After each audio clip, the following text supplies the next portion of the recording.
Assalamualaikum warahmatullahi wabarakatuh. Perkenalkan, nama saya Muhammad Idul Dananjaya, NIM 1051952, jurusan Ilmu Pemerintahan dari kelas Ilmu Pemerintahan 5B. Adapun tujuan dari pembuatan video ini adalah guna untuk memenuhi tugas UAS mata kuliah Metodologi Penelitian Sosial. Baiklah, saya akan mereview atau menjelaskan sedikit tentang skripsi yang saya akan jelaskan. Adapun judul dari skripsi tersebut yaitu kompetensi kepala desa dalam pemberdayaan potensi desa. Studi kasus di Muara Madras, Kecamatan Jangkat, Kabupaten Merangin. Adapun latar belakang masalah dari skripsi ini yaitu lahirnya Undang-Undang Nomor 6 Tahun 2014 tentang Desa membuat kebijakan tentang desa dalam memberi pelayanan, peningkatan peran serta dan pemberdayaan masyarakat desa yang ditunjukkan bagi kesejahteraan masyarakat.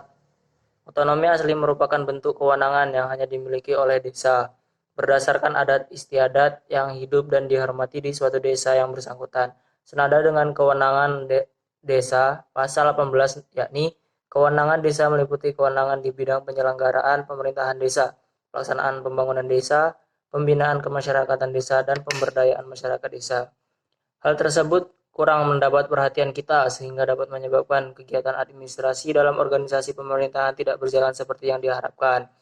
Hal semacam ini kemungkinan dapat membawa dampak negatif bagi suatu pemerintahan. Maksudnya penyelenggaraan ataupun pengembangan organisasi pemerintahan desa tidak berjalan secara efektif dan efisien.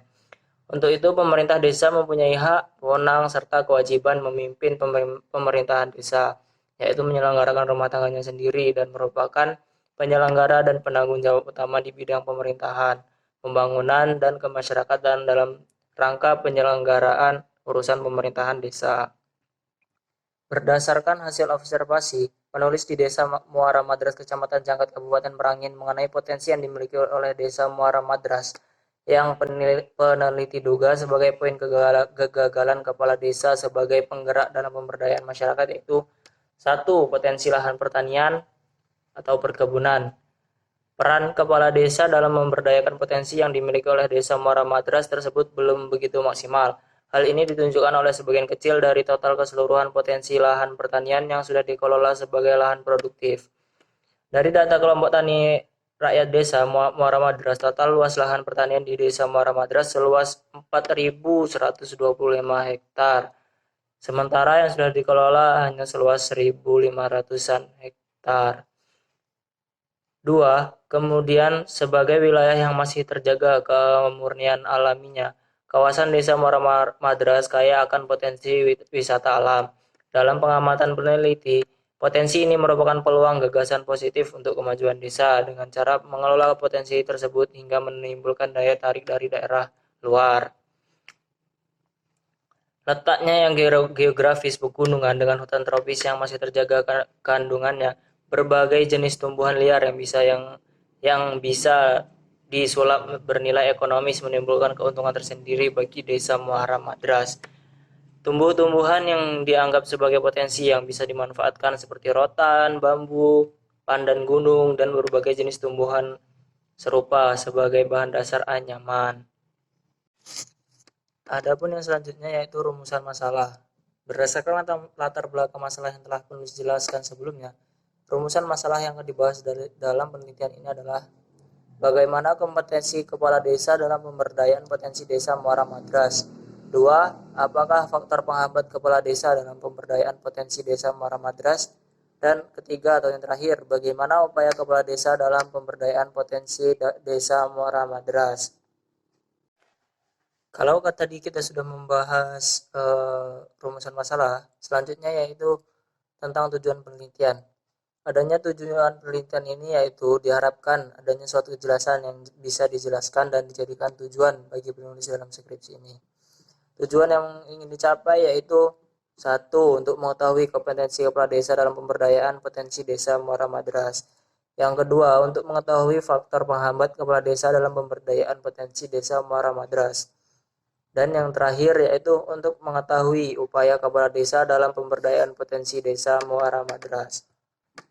Adapun manfaat dari penelitian ini yaitu penelitian ini sebagai studi awal yang dapat menjadikan suatu pengalaman dan wawasan bagi penulis sendiri kompetensi kepala desa dalam pemberdayaan potensi desa Muara Madras, serta menjadi bahan bacaan yang menarik bagi siapapun yang akan membacanya. Yang kedua yaitu sebagai salah satu persyaratan untuk mendapatkan gelar sarjana strata 1 atau S1 di Fakultas Syariah Universitas Islam Negeri Sultan Toha Saifuddin Jambi. Penelitian ini dapat menjadi bahan bacaan untuk di Fakultas Syariah. Oke, yang selanjutnya yaitu kerangka teori. Yang pertama, konsep kompetensi. Dalam Kamus Besar Bahasa Indonesia, kompetensi berarti kewenangan atau kekuasaan untuk memutuskan suatu hal. Pengertian dasar kompetensi atau kompetensi yaitu kemampuan atau kecakapan. Selain memiliki arti kemampuan, kompetensi juga diartikan sebagai keadaan berwenang atau memenuhi syarat menurut ketentuan hukum. Pertama kali konsep kompetensi dipopulerkan oleh Boyatzis pada tahun 1982, yaitu kompetensi sebagai kemampuan yang dimiliki seorang yang nampak pada sikapnya yang sesuai dengan kebutuhan kerja dalam parameter lingkungan, organisasi, dan memberikan hasil yang diinginkan. Oke, yang kedua yaitu konsep kepemimpinan. Mengutip pengertian kepemimpinan dalam bukunya Sudarwan Dandim, menurut Robbins, kepemimpinan sebagai kemampuan mempengaruhi dan memberi arah yang terkandung dalam diri pemimpin. Menurut James Lipan yang dikutip oleh Ngalim Purwanto, kepemimpinan merupakan suatu struktur atau prosedur yang digunakan untuk mencapai tujuan dan sasaran organisasi. Konsep kepemimpinan atau leader memiliki berbagai pengertian. Pemimpin merupakan dampak interaktif dari faktor individu atau pribadi dengan faktor situasi. Oke, yang ketiga yaitu hubungan kompetensi dengan kepemimpinan. Merujuk kerangka pikir kompetensi, menurut Samiawan yang dikutip oleh Jamil Supratiningrum, bahwa kompetensi memiliki pengetahuan atau knowledge, kemampuan, skill, dan sikap atau attitude yang dimiliki seseorang dalam melakukan suatu pekerjaannya. Secara umum yang dimaksud kompetensi yaitu nilai-nilai yang dimiliki seseorang yang mampu menunjang dalam pencapaian usaha yang dilakukannya. Sedangkan kepemimpinan merujuk pada kerangka pikir kepemimpinan yang dikemukakan oleh Robbins, bahwa kepemimpinan adalah kemampuan mempengaruhi dan memberi arah yang terkandung di dalam diri pemimpin. Yang keempat yaitu kepemimpinan di desa. Dalam usaha mencapai tujuan bersama, fungsi pemimpin desa tidak bisa dilepaskan dengan situasi yang plural. Dalam menentukan tindakannya, pemimpin harus menyesuaikan dengan sifat dan ciri pengikutnya, mengenai betapa besarnya peranan pemimpin masyarakat dalam menggerakkan pembangunan. Pemimpin masyarakat harus memiliki perilaku yang mampu mempermudah dalam upaya merangkul masyarakat untuk berpartisipasi mewujudkan pembangunan. Keberhasilan pembangunan desa tidak dapat dilepaskan dari pengaruh perilaku kepemimpinan masyarakat, kematangan pengikut, dan kerjasama yang mampu terjalin di antara pemimpin dan masyarakat yang dipimpinnya. Yang selanjutnya yaitu tinjauan pustaka. Terdapat penelitian yang memiliki kesamaan tema dengan penelitian yang peneliti lakukan, yaitu yang pertama penelitian yang dilakukan oleh Ersas Agahu, mahasiswa program studi ilmu pemerintahan Fispol Unsra, ditulis pada tahun 2012 dengan judul Peran Pemerintah dalam Pemberdayaan Pemuda di Desa Liwutung, Kecamatan Pasan, Kabupaten Minahasa Tenggara. Penelitian ini berfokus pada peran pemerintahan kepada Minahasa Tenggara melalui Dinas Pemuda dan Olahraga dalam memberdayakan pemuda desa, khususnya di Desa Liwutung. Sesuai dengan amanat Undang-Undang Nomor 40 Tahun 2009 tentang Kepemudaan. Dari permasalahan yang ada, penelitian ini menggunakan metode atau pendekatan kualitatif untuk mendapatkan hasil yang mendalam dari penelitian ini dengan beberapa informan kunci yang telah ditetapkan sebelumnya. Dari hasil penelitian dapat disimpulkan bahwa Bupati selaku pemimpin tertinggi di Kabupaten Minahasa Tenggara telah berhasil membuat keadaan Desa Liwutung yang sebelumnya tidak kondusif menjadi kondusif. Namun peran dari Dinas Pemuda dan Olahraga sendiri belum maksimal terlihat, belum adanya program yang menyentuh pemuda desa, sehingga pemuda desa merasa terabaikan dengan ketidakhadiran pemerintah di desa. Perlu adanya pembentukan Karang Taruna, yakni organisasi kepemudaan di desa untuk merangkul aspirasi pemuda desa dan memfasilitasi kegiatan-kegiatan kepemudaan selain kegiatan keagamaan. Kedua, penelitian yang dilakukan oleh mahasiswa program studi ilmu pemerintahan tahun 2013 yaitu peran kepala desa dalam pemberdayaan masyarakat suatu studi di Desa Wayafli, Kecamatan Maba, Kabupaten Halmahera Timur. Ketiga, penelitian yang dilakukan oleh mahasiswa program studi ilmu pemerintahan tahun 2012 dengan judul Peran Kepala Desa dalam Pemberdayaan Desa di Mamuyu, Kecamatan Galela, Kabupaten Halmahera Utara. Dari beberapa contoh penelitian di atas, maka dapat digambarkan beberapa persamaan dan perbedaannya. Persamaan skripsi ini dengan hasil-hasil penelitian sebelumnya adalah pada salah satu variabel yang digunakan dalam membahas pokok permasalahan, yaitu pemberdayaan. Sedangkan perbedaan antara skripsi ini dengan hasil-hasil penelitian sebelumnya adalah pada kompetensi kepala desa dalam pemberdayaan. Pada skripsi ini, kajian lebih difokuskan untuk menjelaskan secara deskriptif mengenai kompetensi kepala desa dalam pemberdayaan potensi desa Muara Madras. Untuk yang selanjutnya yaitu pendekatan penelitian. Dalam penelitian ini, penulis menggunakan pendekatan kualitatif, yaitu untuk mengetahui atau menggambarkan kenyataan dari kejadian yang telah diteliti, sehingga memudahkan untuk penulis mendapatkan data yang objektif dalam rangka mengetahui Muara Madras. Menurut Sugiono menyatakan bahwa metode penelitian kualitatif adalah metode penelitian yang digunakan untuk meneliti pada kondisi objek yang alamiah, atau sebagai lawannya adalah eksperimen, di mana peneliti adalah sebagai instrumen kunci. Untuk yang selanjutnya yaitu jenis data. Jenis data yang digunakan meliputi data primer dan data sekunder. Adapun data primer yang pertama yaitu A. Data primer adalah data yang diperoleh langsung dari sumbernya, diamati, dicatat untuk pertama kalinya. Data yang penulis ambil dari informan di lapangan melalui observasi dan wawancara di lokasi penelitian yaitu A. Kepala Desa Muara Madras, B. Kepala BPD Desa Muara Madras, C. Perangkat Desa Muara Madras, D. Tokoh masyarakat Desa Muara Madras. Dan yang kedua yaitu data sekunder. Data sekunder yaitu sumber yang tidak langsung memberikan data kepada pengumpul data. Hal ini dapat dilakukan dengan mencari dan mengumpulkan data dari berbagai informasi secara tertulis ataupun gambar-gambar yang berhubungan dengan masalah penelitian, dan data informasi tersebut adalah berupa dokumentasi, koran, internet, majalah, buku-buku, dan yang berhubungan dengan objek yang kita teliti. Data sekunder dalam penelitian ini adalah data yang diambil dari gambaran umum Muara Madras, Kecamatan Jangkat, Kabupaten Merangin, seperti historis dan geografis Desa Muara Madras, keadaan masyarakat Desa Muara Madras, keadaan sarana dan prasarana Desa Muara Madras. Untuk yang selanjutnya yaitu sumber data. Sumber data yaitu sumber subjek dari mana data dapat diperoleh. Sumber data dalam penelitian ini terdiri dari manusia, situasi, atau peristiwa dan dokumentasi. Sumber data manusia berbentuk perkataan orang dilakukan melalui wawancara. Sumber data yang berbentuk suasana atau peristiwa meliputi ruangan suasana dan proses. Adapun sumber data dalam penelitian ini adalah satu, peristiwa atau kejadian.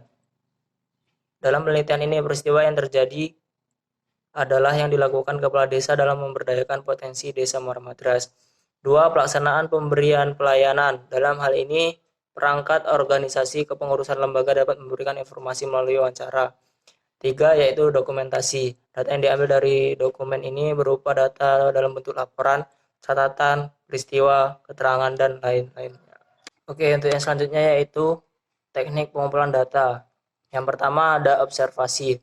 Dalam observasi ini, penulis terlibat dengan kegiatan sehari-hari orang yang sedang diamati atau yang digunakan sebagai sumber data penelitian. Martinez Jamil menyatakan bahwa dalam observasi partisipatif peneliti mengamati apa yang dikerjakan orang, mendengarkan apa yang mereka ucapkan, dan berpartisipasi aktif dalam aktivitas mereka. Penelitian partisipasif ini kemudian dikhususkan lagi untuk menjadi partisipasi pasif. Artinya penelitian datang ke tempat kegiatan orang yang diamati, tetapi tidak ikut terlibat dalam kegiatan tersebut. Observasi ini dilakukan dengan mengamati dan mencatat langsung terhadap objek penelitian. yaitu dengan meminta pandangan mengamati kegiatan-kegiatan yang dilakukan oleh pemerintah desa, kompetensi kepala desa dalam pemberdayaan potensi desa Muara Madras. Yang kedua yaitu wawancara. Wawancara adalah pertemuan dua orang untuk bertukar informasi dan ide melalui tanya jawab, sehingga dapat dikonstruksikan makna dalam suatu topik tertentu. Wawancara digunakan apabila peneliti ingin melakukan studi pendahuluan untuk menemukan permasalahan yang diteliti, tetapi juga apabila peneliti ingin mengetahui hal-hal lain dari responden yang lebih mendalam. Wawancara yang digunakan dalam penelitian ini adalah wawancara semi terstruktur, di mana pelaksananya lebih bebas bila dibandingkan dengan wawancara terstruktur. Yang ketiga yaitu dokumentasi. Analisis dokumentasi dilakukan untuk mengumpulkan data yang bersumber di Desa Muara Madras. Dari arsip dan dokumen baik yang berada di Desa Muara Madras yang ada hubungannya dengan penelitian tersebut. Menurut Martinez, dokumentasi yang mencari data mengenai hal-hal atau variabel yang berupa catatan, transkrip, buku, surat kabar, majalah, prasasti, notulen rapat, agenda, dan sebagainya. Yang selanjutnya yaitu analisis data. Analisis data dilakukan dengan mengorganisasikan data, menjabarkannya ke dalam unit-unit, melakukan sintesa, menyusun ke dalam pola, memilih mana yang penting dan akan dipelajari dan membuat kesimpulan yang dapat diceritakan kepada orang lain. Dalam penelitian ini menggunakan teknik analisis model Miles and Haberman. Menurut Miles and Haberman, di dalam buku Sugiono mengemukakan bahwa aktivitas analisis data kualitatif dilakukan secara interaktif dan berlangsung secara terus-menerus sampai tuntas, sehingga datanya sudah jemu. Yang pertama yaitu reduksi data. Reduksi data diartikan sebagai proses pemilihan, pemutusan perhatian pada penyederhanaan dan transformasi data kasar yang muncul dari catatan-catatan tertulis di lapangan. Yang kedua yaitu penyajian data. Langkah selanjutnya setelah data direduksi adalah data display atau menyajikan data. Penyajian data kualitatif disajikan dalam bentuk teks naratif. Penyajian data juga dapat berbentuk metrik, diagram, tabel, dan bagan. Yang ketiga, kesimpulan atau verifikasi. Langkah yang terakhir dalam melakukan analisis data kualitatif adalah penarikan kesimpulan dan verifikasi. Kesimpulan awal yang dikemukakan masih bersifat sementara dan akan berubah apabila tidak ditemukan bukti yang kuat yang mendukung pada tahap pengumpulan data berikutnya. Dari ketiga metode analisis data di atas, penulis menyimpulkan bahwa ketiga metode ini yang meliputi reduksi data, penyajian data, dan kesimpulan akan penulis lakukan setelah semua data telah diperoleh melalui wawancara catatan lapangan dan juga memudahkan penulis di dalam mengetahui dan menarik kesimpulan terhadap kompetensi kepala desa dalam pemberdayaan potensi desa Muara Madras. Cukup sekian penjelasan dari saya, lebih dan kurangnya saya mohon maaf. Saya akhiri. Wassalamualaikum warahmatullahi wabarakatuh.